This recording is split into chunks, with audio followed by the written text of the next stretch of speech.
There's a saying that goes, if something sounds too good to be true, it probably is.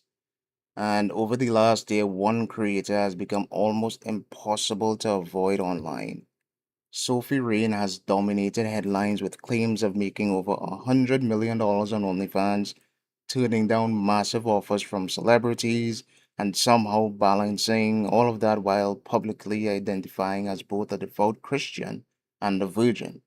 It's a story that generated millions of views, countless reaction videos, and a lot of strong opinions. Some people see it as proof that social media has completely changed what's possible. Others think she's one of the most successful marketing campaigns the internet has ever seen. And recently, Fesify, the creator of this video, released an argument that Penguins Zero was right about Sophie Rain all along. That many of these viral stories don't add up and that there's something much bigger going on behind the scenes.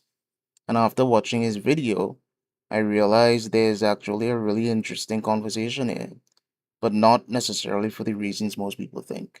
Because this isn't just about Sophie Rain. It's about how viral narratives are created. It's about whether extraordinary success stories influence the decisions young people make. And it's about how easily social media can blur the lines between what's verified, what's exaggerated, and what's simply good marketing. So today, we're going to react to Fesify's video, pause throughout to fact check some of the biggest claims, and compare them against what recent peer reviewed research actually says. Now, disclaimer, I'm not here to defend Sophie Rain, and I'm not here to attack her either. I'm here to answer one question. Does the evidence actually support the story everyone's telling? So, let's get into it. I think the whole thing is pretty scummy. Trying to get viral. Okay. Right? This girl will not stop making things up and it is getting out of hand now. She claims obviously to make over 100 million a year on OF, but Yeah, she she ends up does. getting confronted about this and obviously continues to lie. Right. Can right now if you want me Okay. to. Do you mind if I sit next to you so we could kind of? Yeah. Okay. Let me just make sure Right. I'm logged in first because I might not be logged in. Right. Let me know when you're ready. Finally, we had someone put her in a spot in a live interview. Vlad TV says, I want to sit next to you, see you scroll through your phone, refresh the tab, go on the app and show us that you are making 100 million in the flesh. I might as not you be should. logged in. Yeah, as you should. Yeah. Let me know when you're ready. Actual evidence. Hang on. Uh-oh. Here we go. I'm not logged in. How are you not logged in? I have a picture of it. Here we That's go. cool. Let's see. Have a picture of it? Here is the last screenshot I took from the statement page. If you can come if you want to see. Well, you can show it on screen. Right. This is the last screenshot I took. Wow. This is unedited, okay? I would log in right now, but my phone's not loading. It's all good. And yeah, this is right. Okay, so let's stop here because Fesify is making two different arguments at once. The first is that Sophie Rain's earnings are exaggerated or completely fabricated. The second is that the uncertainty itself has become part of her brand. And those are very different claims. The first one requires evidence. The second one is actually something we can analyze without knowing her bank balance. Think about it from the perspective of the internet. If Sophie came out tomorrow and said, I make a comfortable living on OnlyFans, no one would care. It would make headlines. No one would really react to it. There wouldn't be 10 different creators making videos about it. But when someone claims to make over $100 million while also presenting themselves as a Christian, a virgin, and one of the biggest creators on the platform, you've suddenly got a story that people can't stop clicking on.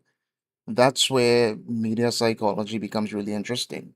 A 2024 review published in Frontiers in Psychology, which analyzed more than 280 studies on parasocial relationships, found that audiences form stronger emotional connections with creators they perceive as authentic, unique, or even contradictory. In other words, people don't just follow creators because they're successful. They follow creators because they feel different. Whether Sophie intentionally built that image or simply leaned into it over time is something we can't know. But what we can say is that the narrative itself is incredibly effective. Now, I also want to point something out that I think often gets overlooked.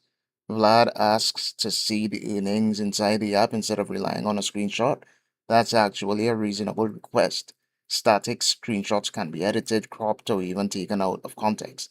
Seeing live data is generally stronger evidence than seeing a saved image. Does failing to provide that proof she's lying? I don't think so. It simply means the original claim remains unverified.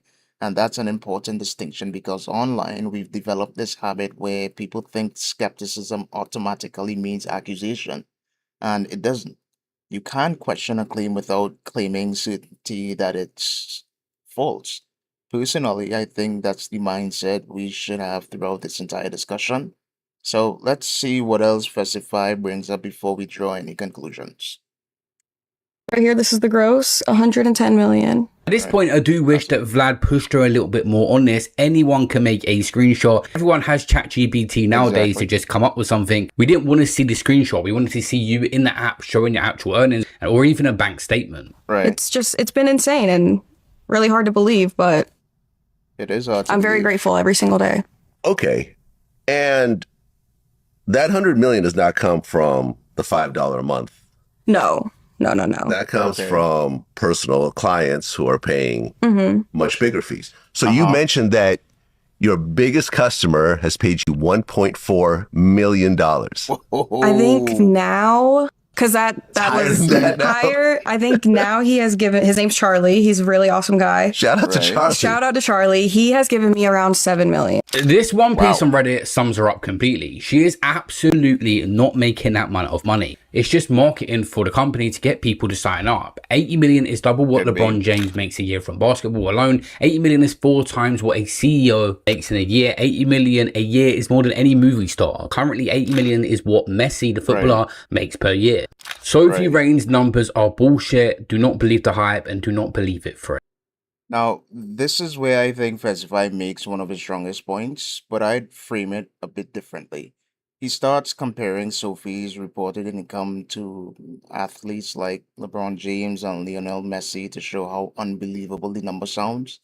I understand why he does it because it gives people a sense of scale, but I actually think there's an even stronger argument than celebrity comparisons.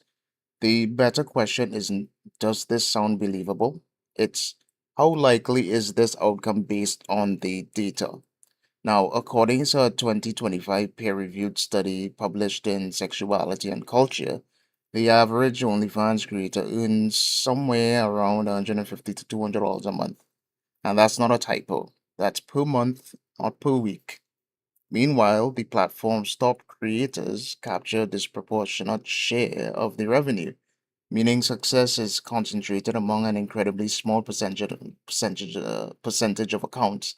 So if Sophie Rain really made tens of millions or even over 100 million, that doesn't represent what the platform looks like for almost everyone else. She's what they call an outlier, and that's the word I want you to remember. Outlier. Every industry has them. Mr. Beast is an outlier on YouTube. Taylor Swift is an outlier in music. Michael Jordan was an outlier in basketball. The problem starts when outliers become the example people use to judge an entire industry, because then you get survivorship bias. And survivorship bias happens when we focus almost exclusively on the people who succeeded while completely ignoring the thousands, or in this case, potentially millions of people who didn't. Imagine interviewing someone who won the lottery and asking them how to become wealthy. Their advice might even be sincere, but it doesn't mean buying lottery tickets is a reliable financial plan. And the same principle applies here. Whether Sophie's reported earnings are completely accurate, somewhat exaggerated, or perfectly true, they would still represent an extraordinarily rare outcome. And that's why I think Fesify's broader concern deserves to be taken seriously. Not because Sophie Rain necessarily created the perception, but because social media has a habit of taking statistical exceptions and presenting them as if they're realistic expectations. When a teenager opens TikTok or Instagram, they don't see the thousands of creators struggling to make a couple $100 a month. They see the handful buying mansions, Lamborghinis, and private jets. That's how the algorithms work. They amplify extremes, and research consistently shows that repeated exposure to these kinds of aspirational success stories can distort young people's expectations about money, career success, and what's realistically achievable.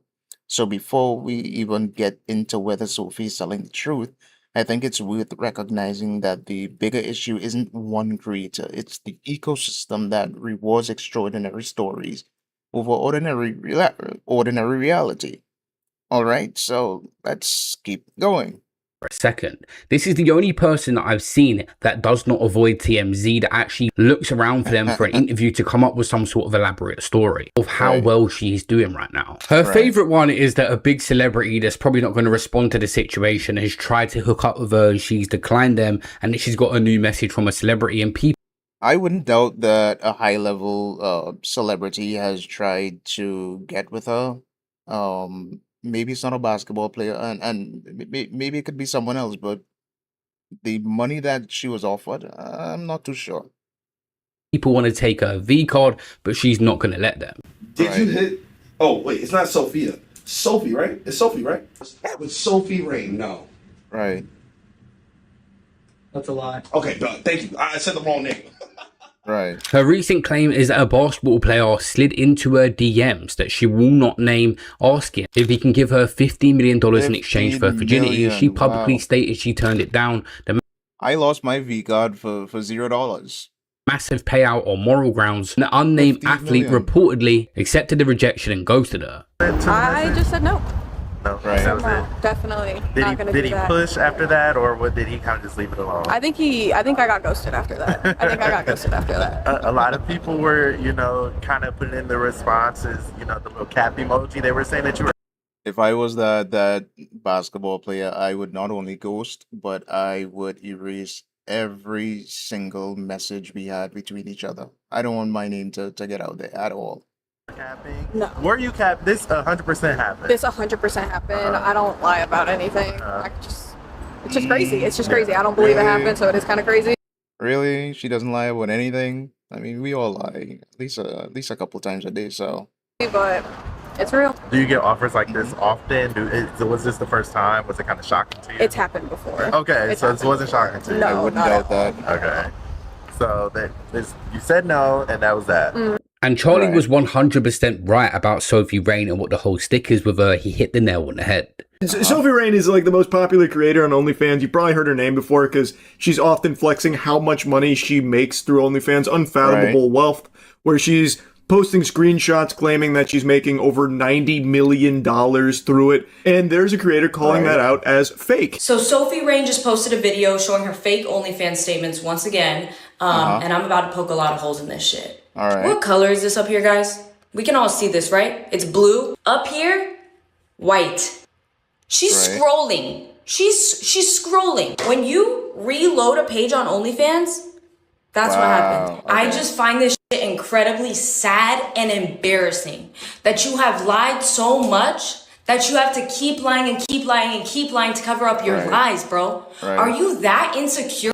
Now, to Jamie Liz's statement here at the end that she's lying and faking these earnings coming from a All right, now this other girl, she's also an OnlyFans creator, so you could kind of see that it is possible that she's in competition with her, right? But I think this is where the conversation starts getting a bit more nuanced, right? Fesify is basically arguing that whether these celebrity stories are true or not almost doesn't matter because every headline keeps Sophie Rain in the public conversation.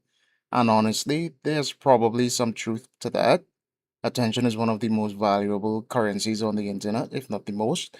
The more people argue about you, the more reaction videos get made, the more clips get posted on TikTok, right? The more interviews you're invited onto, the bigger your personal brand becomes.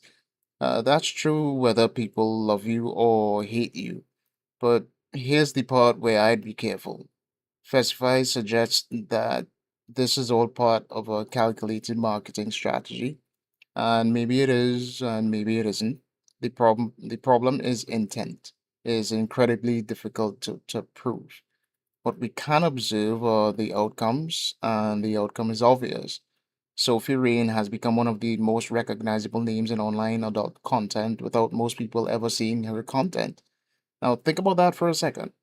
Most people know her because of podcasts, headline after headline interviews, reaction channels, Twitter posts, not because they're subscribed to her content. That's fascinating from a marketing perspective. And just so that you know, I'm like a couple of weeks from getting my bachelor's of science in consumer behavior, so I do have some experience with these things. Right now, research often calls this attention economy. The companies competing online aren't just competing for your money, they're competing for your attention. And controversy consistently outperforms agreement.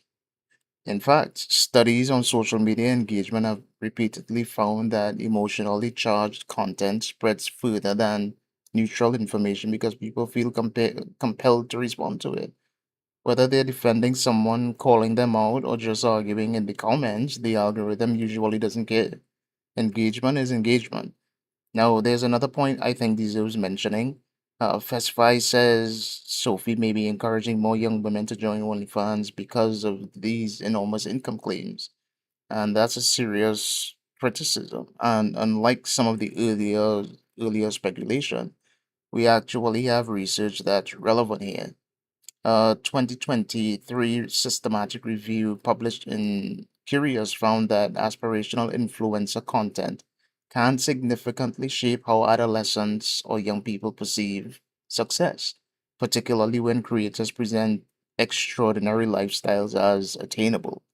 Young people are especially susceptible to upward social comparison. So, in simple terms, we naturally tend to compare ourselves to people who appear more successful than we are, keeping up with the Joneses. The problem is, we almost never compare ourselves to the thousands of people who tried the exact same thing and quietly failed. That's one reason these viral success stories can become so influential. But, and this is important, I also think we need to be fair to Sophie. To my knowledge, she's publicly said she doesn't want young women assuming they'll achieve the same level of success she has. So there's a difference between what a creator actually says and the headlines that media outlets choose to amplify. If every article reads 21-year-old makes $100 million, that's probably the only part that many people will remember. Not the disclaimer, not the caveats, just the number. And that's one of the biggest problems with modern media. Nuance doesn't go viral, big claims do. So if Fesify is right to question the, so I'm sorry, I think Fesify is right to question the broader influence these stories have. Where I'd be a bit more cautious is assigning all of that responsibility to one individual, because platforms, algorithms, news outlets, reaction channels, even viewers like us, we're all part of the machine that decides which stories dominate the internet. So let's see where he takes this next. Place of like insecurity. I don't think that's what it is. I think this is all just part of her marketing strategy. She's also Right. using this as a way to lure more people into an OnlyFans career. So I think this is also a way for her to try and get potential clients to sign with the Bop House or something like that. So Right. her and her team can make more money off of them and their contracts. And her talking about money is worse than anyone I've ever seen. Floyd Mayweather obviously couldn't read and had issues, but this girl is on a whole nother level. So she Right. makes 100 million a year, and apparently she gets $5,000 a month. I have a financial Right, right, advisor. right. That's He's true. great. I love him so much. Basically, like, I'll get paid through the site and it goes straight to him into a financial firm, and then he pays me like $5,000 a month. Right. And then you just like, and then I live off that and my credit card. You know what your net worth is today? No idea. Someone is breaking records and earning so much money, you think go to a financial advisor like she said, but start to understand the basics. She makes 100 million a year, but this is Right. what she thinks her net worth is. Yeah. You know what your net worth is today? No idea. If you had to guess. Probably like 5 million. 20 million? Oh, No, 5 it to has to- 20? Alright. 5 to No, 20? it has to be more than that. I don't know. I don't know. Like, I'm not like, that's why I pay someone to do all of my financial That's still stuff a for me. lot I of don't know money. anything about this I was kind of going to world. guess it has to be 50. Uh-huh. Okay. I was like 5 to 20 was my guess somewhere. It has to be higher than that. Okay. I pay a lot like in taxes though, so like I don't. Yeah, but if you made a- I don't have that much. If you know, well, we do the math. I'm basically Probably taking your 40. total income. If she had just 1 year paying 60% tax on 100 million, she's obviously Right. left with 40. And net worth is based on lots of different things, not just cash you've got. Right. Subtracting taxes, subtracting living expenses and other discretionary spending. Okay. Then I'm Right. adding in the fact that you've been investing the money an extra 15% over the last 2 years, Okay. which is Right. on the conservative side of things. Mm-hmm. And that takes me to 43. Okay. If I Still ask a- you what's your net worth, That's still a lot of money, you know? and you're saying between 5 and 20, that shows to me that you have no idea what's going on financially, which is Right. like insane to me, because if you're grinding Right. so hard to try to get to some place financially, like you could just spend a little extra time or even trade the time and work a little bit less, but spend a little bit of time understanding your finances, Right. and that you'll make more money doing that. She is just literally a market employee to promote a company to incentivize young women to join because they think they're going to make money like her. She doesn't Right, understand the basics of money is what these guys are thinking. What's actually true is she understands some stuff, but she Okay. wants to be confused because then their innocence comes across on camera and she can just lie more and more. Doing that. I literally have considered like taking a college course online. Just You don't need to on- do don't that. even need to like, do that. Like- No, literally that's so find simple. someone No, that's no. financially literate The money and talk to them guys. for Honestly, the money guys talk to the money guys. awesome. Talk to Graham. Talk to me. Right. Ask, I need like, to because I really want to we- learn. in 10 I minutes, want to it's learn. ten- we in love this 10 stuff, like even yeah. after this podcast we can go over it. Like in 10 minutes you should have a basic understanding of where Maybe you're they at, should. because if you're saying between 5 and 20, That's a imagine huge after range, too. imagine Yeah. after you There's no way, grind yeah. for 5 Yeah, years. I guess that is pretty big.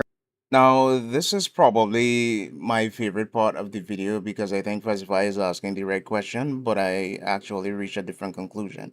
He's basically saying if someone really makes over $100 million a year, how do they not know their own net worth?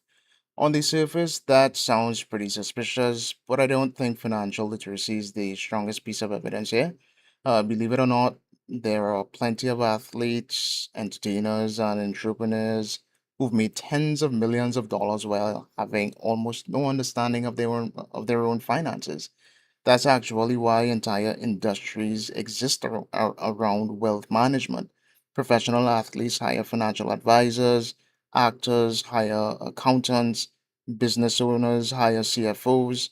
Making money and understanding money aren't necessarily the same skill. Where I think the conversation gets more interesting is when Sophie says she basically lets someone else handle everything. If that's true, I actually think that's the most concerning thing she's said so far.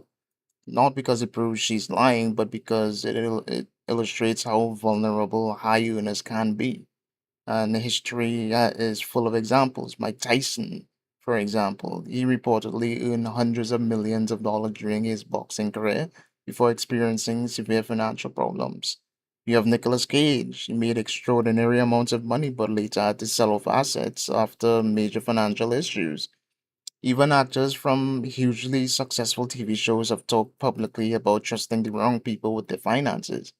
So, simply saying my advisor handles everything doesn't automatically make me think someone is dishonest. It makes me think they're placing an enormous amount of trust in another person. And honestly, that's something everyone, not just influencers, should be careful about. Now, I also understand why Fesify isn't convinced, because if someone asked me my approximate net worth, I could probably give you a rough range. So, hearing someone who's allegedly earned life-changing amounts of money struggle to estimate theirs naturally raises eyebrows, and that's a reasonable reaction. But here's where I think we have to separate credibility from proof. Something can feel inconsistent without becoming evidence of deception. Those are two separate standards, two different standards. One is intuition, the other is evidence. Evidence. And if we're trying to be intellectually honest, we have to be careful not to let one replace the other. There's another angle I don't think gets talked about enough either. Sometimes public figures intentionally lean into appearing less knowledgeable. It makes them seem more relatable, more approachable, more authentic. Whether that's happening here, I honestly don't know. But we do know from communication research that audiences often respond positively to people who admit that they don't know everything. Imperfection can actually increase trust because it feels more human. So while Fesify sees confusion, someone else might see vulnerability. And those aren't necessarily the same thing. Now, I do think he's onto something when he starts talking about marketing, because regardless of whether Sophie's financial claims are accurate, completely accurate, partially accurate, or exaggerated, the story being sold is very simple. Look how successful this platform made me. And that's where the broader conversation shifts from Sophie as an individual and toward the creator economy as a whole. Every platform has its success stories. Every platform showcases its biggest winners because that's what attracts new creators. YouTube talks about million subscriber channels, TikTok highlights overnight success. Online business gurus showcase students making six figures. OnlyFans itself highlights its highest earners. It's not that big of a deal. It's the exact same psychological mechanism. Show people the exception, and they'll imagine themselves becoming the next exception. The problem is, we almost never hear about the thousands of people who quietly invested months or years into the same dream and never got anywhere close. That's why I think Fesify's strongest point isn't actually about Sophie Rain. It's about how platforms market possibility. And that's a conversation worth having, regardless of who the face of the story happens to be. All right, so let's keep going because this next section is where things get even more interesting. And you learn that you have $10 million. What are you going to say? Hmm. Where did it all go, right? Yeah. Like, Right. why did I grind so hard? Yeah. Well, that could be the reality. You don't know how much these people, these money people that are like working with you are taking. Mhm. Oh, the other thing. Would you be able to say what percent they're taking? That's the thing. So let me Right. get this story right. You made over 100 million. Before that, he's making 50. Before that, 20. You've always been number one in that scene, but you Right. invest your money with a financial advisor, but you don't know the cut or anything about it, any logistics of the deal. Anyone on this planet with basic common sense would have some sort of fundamental understanding about their money, no matter Right, how dumb right. they are when it's that amount. I'm absolutely shocked that these guys even believe that she is making that amount of money. She could be making a decent living, but she has to lie constantly because she's lied so much. Right. This is the same person, bear in mind, that when you confront her about how much money she's got, to show you she's logged out of an app that is making her so much. Why would you ever be logged out of that app? Like, Right. And they could be taking some crazy percent where, like, if you just spent a little That is a valid concern. bit more time finding someone else Mhm. or seeing what they're investing in, what if they're investing in really bad I just stuff? like Yeah. I don't like I see Right. like I don't know any of this. Just like get I a just, third it's crazy. party fiduciary to look it over for you. Fiduciary? Yeah, someone who's on your side. Or just a friend. third party. Okay. Yeah. Yeah, who has Just a no friend. financial interest in how you're doing. Okay. Just to look it over and say, hey, thumbs up, this is good, or hey, these things are questionable. Like we He said just a friend. That friend needs to be financially literate. had on another person who had a very successful career, thought Right. they made all this money, and then realized, wait a second, the person I trusted with my money ended up squandering all of it. Mm. And I owe Right. taxes that I So don't have. he was actually negative net worth after it was RJ Mitty who was on Wow. Breaking Bad, like a main star on Breaking Bad. Wow. And Damn, he was he- negative? He was, yeah, he had was like in negative severe money. financial duress. Jeez. So I That's- definitely I need to open a book or something. Well, someone needs, you don't need to open a book. It's so Yeah, yeah, simple. yeah. It's actually so simple. it's like it's not though. Like you It guys is, are saying it is it's so 'cause simple. you know It is. it, but I will explain to you. Now, it may be simple to them because they have experience in it, but it may not be simple to everyone else, you know? in 5 minutes. Okay. Not now, after the podcast. Or maybe we could, yeah, we should just do it after the podcast. We'll do it after. Why not But now? I anyways, want to know. it would be Very so easy. worth it to spend just a small percentage of your time. The direct-to-fan subscription industry is worth approximately 7 billion to 8 billion in annual consumer Wow. spending, driven by overwhelming market leader OF as Wow, a that is private a lot of entity. money. Their parent company recently secured a corporate valuation of 3.15 billion. And market assessments before has been as high as 8 billion. And when you see someone like Jesus Sophie Rain Christ. that is meant to be making these high figures, that is the hook there for the youngsters to keep joining the app and posting what they're posting. They see so Right. much money being earned in this industry. Sophie Rain is a massive marketing play for this company. If you can Right. lie about one thing, you can lie about another. And one of the worst things to lie about That's on true. this platform is your age. And she's already admitted to that. And she's going to continue just to make things up, to clickbait and go viral. How old are you actually? I'm Right. actually 21. But on the Nelk podcast, you said you were 23. Yeah, I'm 23. I'm 23. But it's for safety reasons, I okay? get that. It's for safety reasons. That is the only reason why I lie about my age. Well, if it's for safety reasons, then she's probably not going to reveal her true age. 21, 23, she could be 24, she could be 22, who knows at this point. Age. It's not for any other reason. When I started my account, I obviously had help. I didn't want to start my account without not knowing anything. And the number one thing that everyone around me told me was, don't put out any of your real information. Okay. So I That makes lied about sense. everything. One lie always covers up another lie, and she's also admitted that she just does things to clickbait and go viral constantly, and that most of the information she's putting out is false, and she's doubling back now because she'd end up getting sued. I posted that for rage bait. Okay. I'm pretty sure. So do you know whether you actually dealt with him? I don't think I did. No, I'm pretty sure I was You're just throwing this out there just to troll? Yeah. Yeah. Trying to get viral. Hundreds, if not thousands, of young girls are. I think this is where Fesify makes his strongest argument so far. Not because he's proving Sophie Rain is lying, but because he's asking a much bigger question. What happens when viral marketing starts shaping career decisions? Notice how the conversation shifts. At first, it was about screenshots, then it became about celebrity DMs. Now it's about thousands of young women who might look at someone like Sophie and think, if she can do it, maybe I can too. And that's a much more important discussion than whether one screenshot is real. And this isn't just speculation. We actually have research on this. There was a 2023 systematic review published in Curious, and it found that young people and young adults are particularly susceptible to influencer-driven social comparison. The more they consume aspirational content, the more likely they are to overestimate how attainable those lifestyles really are. It's one of the reasons financial influencers, luxury creators, and entrepreneurship content perform so well online. You're not just selling information, they're selling possibility. And possibility is incredibly persuasive. Now, that doesn't mean Sophie Rain is personally responsible for every young woman who joins OnlyFans. No, I think that would be an unfair conclusion. People still have agency, people make their own decisions, but I also don't think we should pretend influencers have no influence. That's literally why companies pay them, and that's literally their names, influencers. If creators had no impact on behavior, influencer marketing wouldn't be a multi-billion-dollar industry. So somewhere between she has zero responsibility and everything is her fault is probably where the reality exists. Now let's talk about the age controversy because I think this deserves a bit of nuance too. Fesify points out that Sophie admitted to lying about her age early on for safety reasons. And some people hear that and immediately think, well, if she lied once, she'll lie about anything. I don't think that's a logically sound conclusion.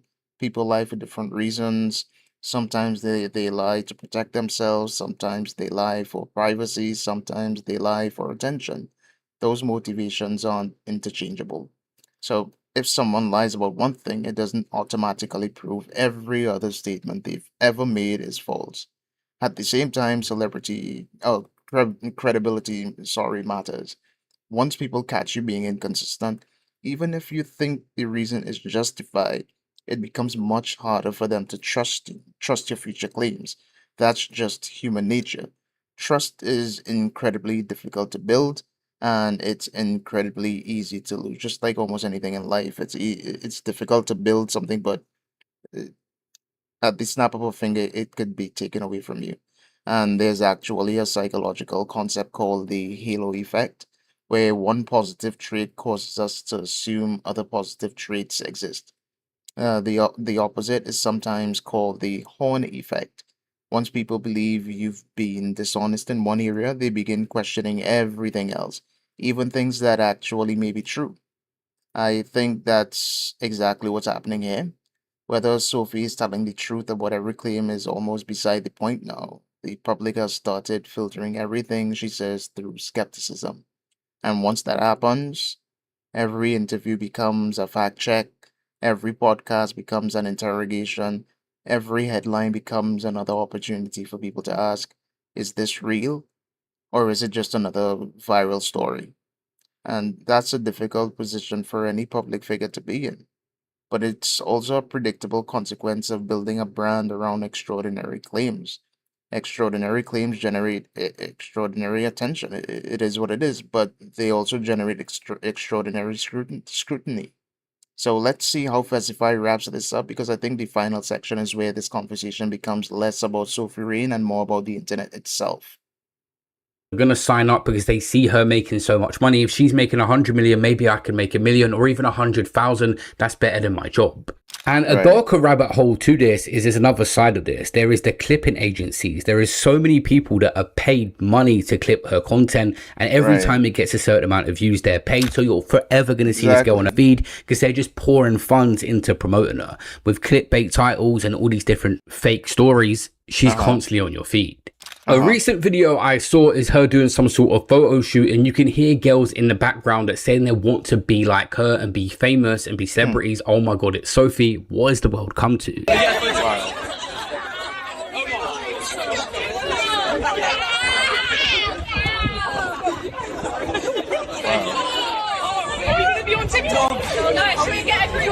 This is what the world has come to. But it is what it is, you know? I'm having a lot of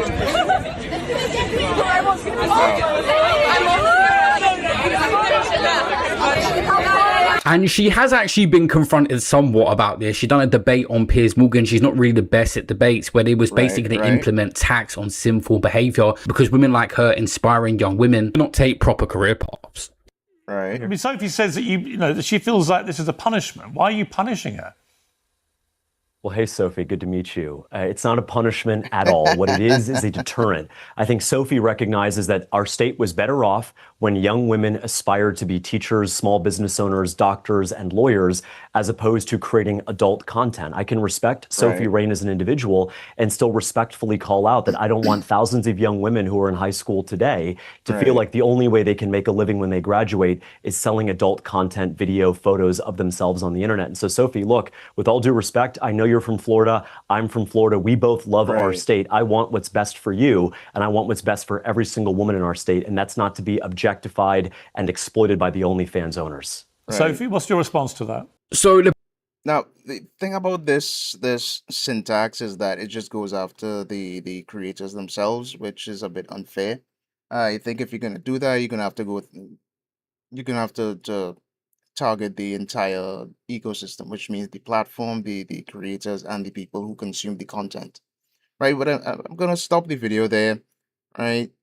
After watching the entire video, I think Fesify succeeds in making one point that I don't think enough people are talking about.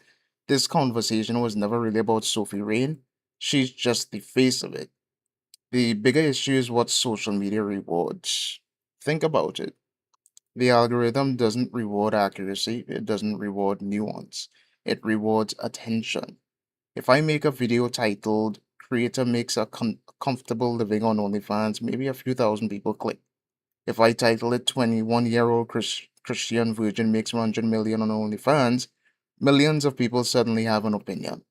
That's not because people love spreadsheets. It's because humans are naturally drawn to stories that violate expectations. And psychologists call this novelty bias. Our brains are wired to notice information that's surprising, emotionally charged, or contradicts what we already believe. And those stories spread faster because they're simply more memorable. And social media platforms have figured that out. They figured it out. The more unbelievable something sounds, the more people comment, the more people argue, the more reaction videos get made, the more the algorithm recommends it. Now, whether the original claim is completely true, partially true, or exaggerated almost becomes secondary. The conversation itself becomes the product. And honestly, that's the real lesson I took away from this video. Now, I also want to push back on one thing because I think it's important to stay fair. Throughout this video, there's an underlying assumption that Sophie Rain is deliberately manipulating people. Maybe she is, maybe she isn't. The truth is, we don't actually know her intentions. And I think intent is one of the hardest things to prove online. I mean, we can evaluate evidence, we could evaluate consistency, we can evaluate public statements, but we can't confidently tell millions of people what someone is thinking unless they tell us themselves. And even then, they don't have to be telling us the truth. That's why I always try to separate observable facts from speculation. The observable facts are: Sophie Rain became one of the biggest names on OnlyFans. She has publicly made enormous income claims. Those claims have generated extraordinary media attention. She has admitted to using rage bait and clickbait at different points. Those are things we can verify. Everything beyond that, whether every story was strategically planned, whether every interview was coordinated, whether every headline was part of some larger marketing campaign, that's where we have to be careful because certainty without evidence isn't skepticism. It's just another assumption. Now, here's where I actually agree with Penguins, and I think this is the point Fesify was ultimately trying to make. The danger isn't Sophie Rain herself. The danger is when exceptional stories, success stories, become perceived as normal outcomes. Whether it's crypto, day trading, dropshipping, sports betting, or OnlyFans, social media almost always shows you the winners. Very rarely does it show you the thousands of people who quietly failed. And that's called survivorship bias. And it's one of the easiest psychological traps to fall into. We naturally study the people who succeeded because they're visible. The people who didn't succeed disappear from the conversation. So if you're a young person watching clips like this, it's worth asking yourself one question: am I looking at the average outcome or the absolute best case scenario? Because those are rarely the same thing. And that's probably the biggest takeaway from this entire discussion. Not that Sophie Rain is necessarily lying, not that Fesify is necessarily right about every conclusion, but that extraordinary stories deserve extraordinary scrutiny, especially when millions of people make real life decisions based on what they see online. Overall, I think Fesify raised several legitimate concerns, especially around influencer culture, aspirational marketing, and the way viral success stories shape public perception. Where I'd be a bit more cautious is drawing conclusions that go beyond the available evidence. It's completely reasonable to question extraordinary claims. It's also important to recognize the difference between asking questions and claiming certainty. At the end of the day, that's what I want this channel to be about. It's not about picking teams, not jumping on hate trains, not defending people no matter what, just taking the biggest conversations happening online, slowing them down, looking at what the evidence actually says, and trying to leave with a better understanding that we had going into it. So if you enjoy this style of reaction, let me know down in the comments. And if there's another creator or viral story you'd like me to break down using actual research instead of just hot takes, let me know. So thanks for watching, and I'll see you in the next one.